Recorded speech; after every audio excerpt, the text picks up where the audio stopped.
বন্ধুরা, তোমরা দেখছো YouTube channel Soumya Ghosh creation. সকাল সকাল কারখানা চলে গেছিলাম, আর কারখানায় একবার ছোট্ট করে কারখানার কাজের আপডেটটা তোমাদের দেখিয়ে দিচ্ছি। এই যে সিঙ্গেল রাধারানীর মূর্তি তৈরি হচ্ছিল, এটা কিন্তু ফাইবার কাস্টিং হয়ে ঘষা মাজা হয়ে মোটামুটি ফাইবারের কাজটা শেষ হয়ে গেছে। আর এদিকে তোমার একটা কালী প্রতিমা চলছে, অর্কদাদের বাড়ির পুজোর আর কি কালী প্রতিমা। দীপান্বিতা মেডিসিন সবাই চিনে গেছে অলরেডি। তো ওই বাড়ির ফলহারিণী কালী পুজো উপলক্ষে যে কালী প্রতিমা মানে পুজো হবে, সেটাই আমাদের তৈরি হচ্ছে।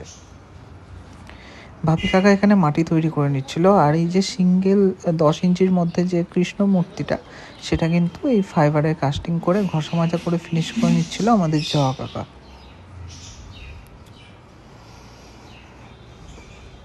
এত ছোটোর মধ্যে এটুকু কাজ ফিনিশিং আনা খুব টাফ ছিল, যেরকম তোমরা দেখেই ছিলে। এবার আসি আমি আমার কাজে। 14ই মে আমার জন্মদিনের পরের দিনের রাত্রের ভিডিও তোমরা এখন দেখছো। এই কিউট বজরংবলী মূর্তিটা শেষ করার পালা, কারণ এটা রবিবার ডেলিভারি যাবে। অনেক দিন ধরেই তোমরা দেখছো এই মূর্তিটা রয়েছে। আর এটা না বিক্রম দোমাটি করে রেখেছিল, বিক্রমই এক মাটি করেছিল, বিক্রমই দোমাটি করেছিল। আমি ওকে বলেছিলাম তুই যতটা পারিস তোর মতো করে রেখে দে, তারপর আমি নিয়ে বসবো, আমি হাত দেবো। তো এই হচ্ছে সেই ছবি যেটার আদলে আমি ওই প্রতিমা তৈরি করছি। আর এই হচ্ছে যে অবস্থায় হয়েছিল। তো এর ওপর এখন 2 লেয়ার মাটি চাপানো চলবে, যেরকম তোমরা এই ভিডিওয় দেখছো। কাজটা যতটা হয়েছে ততটাই আজকের ভিডিওটা আছে। তো যারা ইন্টারেস্টেড তারা শেষ অবধি দেখতে পারো, কি করে কি করেছি সবটাই দেখতে পাবে। মুখটা ওই রকম অবস্থায় জমিয়ে রাখা ছিল, ওটা অ্যাকচুয়ালি গণেশের মুখ থেকে আমি এই মুখটা তৈরি করে নিয়েছি এক্সট্রা মাটি দিয়ে। আর তারপরেও কিন্তু আমি এরকম জায়গায় জায়গায় মাটি দিয়ে বিষয়টাকে আরও গোলুমুলু করছিলাম, গোলকাল করছিলাম। অবভিয়াসলি আমি এখানে বেলে মাটি ইউজ করেছি, মানে গঙ্গার মাটিটা। আর সেটা দিয়ে কিন্তু আমি গোটা বিষয়টাকে আর এক লেয়ার করে দোমাটি করেছি আরও মোটা করার জন্য। কারণ বিক্রম স্বাভাবিকভাবে একটা ছোট ছেলে, ওর মধ্যে ওই ভলিউমের ব্যাপারটা এখনই চলে আসবে, এটা কিন্তু স্বাভাবিক নয়। তো ওর ওর বেস্টটুকু, ওর যেটা মনে হয়েছে ওর এতটুকু বেস্ট, ওইটুকু ও করে রেখে দিয়েছিল। এবার খালকে তারপর আমি নিয়ে বসেছিলাম, যেরকম তোমরা দেখছো। তো এই হচ্ছে এক লেয়ার বেলেমাটি করা, এবং সেটার পর কিন্তু বিষয়টা বেশ মোটাসোটা হয়ে একটা কিউট জায়গায় এসেছিল। ঘড়ির কাঁটায় 11টা 3। আর কারখানাতে গিয়ে আর কি মাটি নিয়ে এসেছি, কারণ পদ্মগুলো তুলে আমাকে সেট করতে হবে টাটিতে। 11টা 26, 14ই মে পদ্মের পাপড়ি তুলে নিয়েছি প্রচুর, আর সেগুলো কিন্তু এবার এখানে সেট করার পালা। টাটিতে ফাটাগুলো চটাগুলো মেরে আমি কিন্তু ন্যাকড়া বসিয়ে নিয়েছিলাম ওই গোলার সাহায্যে। গোলার বাটি তোমরা পাশেই দেখতে পাচ্ছ। 11টা 53 আমি কিন্তু পুরো পেছন দিকেও মাটি দিয়ে নিয়েছি, কারণ আমার মনে হচ্ছিল যে যত মোটাসোটা হবে তত দেখতে আরও ভালো লাগবে আর কি। রাত্রের খাবার আমার তো ম্যাগি, তোমরা জানোই। তো যাই হোক, 12টা 29 এই ছবি দেখে মোটামুটি কাজ চলছে। পায়েও মাটি দিয়েছি, মাথাতে মাটি দিয়েছি, মাথার চুলে মাটি দিয়েছি, এবং যা মাটি দিয়েছি সেটা কিন্তু এবার চেয়ারি কেটে পরিষ্কার করে নেওয়ার পালা।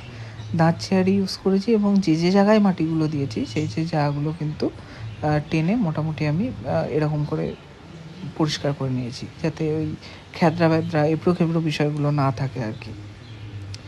12টা 43 আমি দেখো পদ্মের টাটিতে ভালো করে ন্যাকড়া বসিয়ে নিয়েছি, আর ওটা শক্ত হতে টাইম লাগবে। আর তা করতে করতে কিন্তু আমি বজরংবলীর বডি পরিষ্কার করে নিয়েছি ব্রাশের সাহায্যে। লাইলনের ব্রাশ আমি ইউজ করেছি, এখন লোমের তুলি ঠিক মতো পাওয়া যায় না। তো এই ব্রাশগুলো খুবই ভালো, এক কথায় মানে খুব ভালো কাজ হয়, মাটি কাটে খুব ভালো, এবং পরিষ্কারও হয় খুব ভালো। তো যেরকম তোমরা দেখছো এরকম কিন্তু আমি করে নিয়েছি।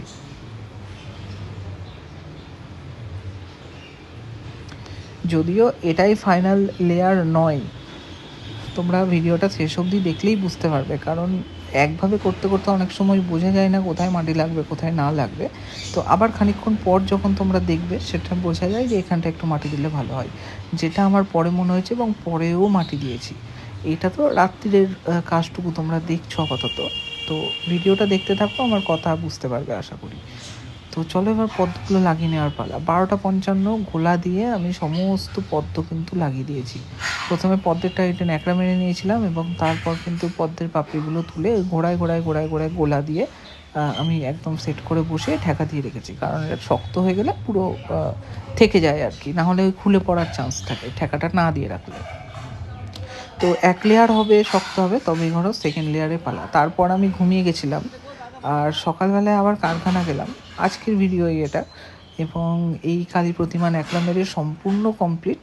তো রং ফেলার পালা দিয়ে আমি আবার বাড়ি চলে এসেছিলাম আমার বজরংবলির মাটির কাজ সারতে। 10টা 25, 15ই মে, মানে আজকে সকালে এসেই সেকেন্ড লেয়ারটা লাগিয়ে নিয়েছি পাপড়ির। আর রাত্রে কিন্তু আমি আঙুল লাগিয়েও শুয়েছিলাম, সেটাও তোমরা দেখলে বুঝতে পারবে। পরিষ্কার করে আমি আবার চেটোই মাটি দিয়ে নিচ্ছি। মুখে ধরো বেশ ভালো মতো কাজ করতে হবে, কারণ সব লেপটিয়ে গেছে, মাটি এত দিয়েছি এবং তারপর জল ব্রাশ করেছি এত, পুরোটাই দেখো পুরো লেপটে হয়ে গেছে যাকে বলে।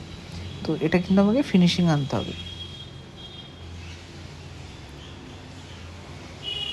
মেন হচ্ছে এই বজরংবলির ওই মুখের হাসিটা, ওইটা এবং এই নিচের পদ্ম, এই দুটোই কিন্তু গোটা প্রতিমার মেন খেলা। তো এই সেকেন্ড লেয়ারটা লাগিয়ে নেওয়ার পর পদ্মটা সত্যি ভালো লাগছিলো। এবার তারপরে আমি থার্ড লেয়ার লাগানোর জন্য পদ্মের পাপড়ি তুলে নিলাম। তো সেটাও শক্ত হবে, তবেই আমি লাগাতে পারবো একটা একটা করে। 11টা 17, 15ই মে এই অবস্থায় আবার মুখে মাটি দেওয়া চলছে। মুখ আরও কপালে মাটি খাইয়েছি আর কি, এবং সেই আন্দাজে চুলে মাটি খাইয়েছে। আর চুলে মাটি দেওয়ার পর এরকম একটা লুক ছিল যেখানে আমাকে গোটা পেছনের মাথাতেও আবার মাটি দিতে হয়েছে। বিশ্বাস করো প্রতিমাটা চরম ভারী হয়ে গেছে। আমি জানি না এটা কি করে দাদা নিয়ে যাবে, দেখতে খুব ছোট, কিন্তু যেহেতু সলিড মাটির কাজ সেহেতু চরম ভারী, একটু না। পদ্মতে সলিড মাটি আছে, বজরংবলির গায়ে সলিড মাটি আছে, মাথাতে তো আরও বেশি মাটি আছে।